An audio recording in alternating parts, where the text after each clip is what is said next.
اللهم أعنا على بر والدينا، اللهم واجعلنا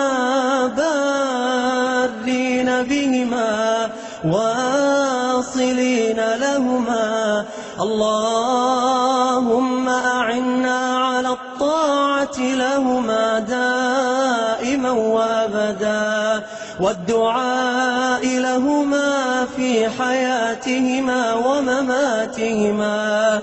اللهم أطب لهما كلامنا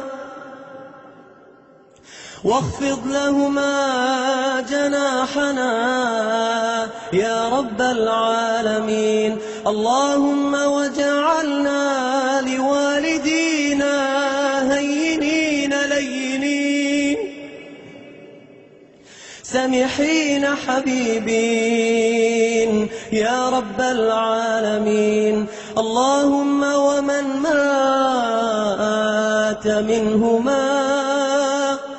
فاجعل قبره روضة من رياض الجنة،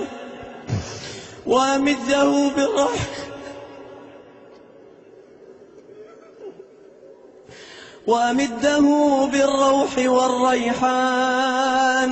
والنور والإيمان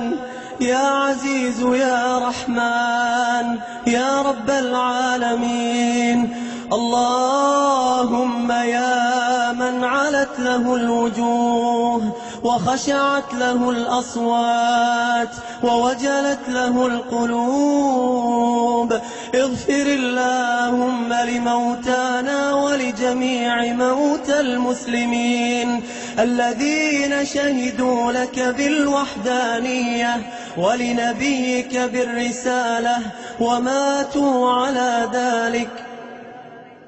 اللهم اغفر لهم وارحمهم وعافهم واعف عنهم وأكرم نزلهم ووسع مدخلهم واغسلهم بالماء والثلج والبرد ونقهم من الذنوب والخطايا كما ينقى الثوب الأبيض من الدنس، وارحمنا اللهم إذا صرنا إلى ما صاروا إليه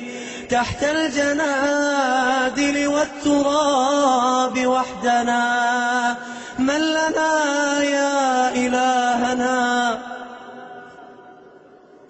يا رحمن السماوات والأرض ورحيمهما، إلهنا كم مرة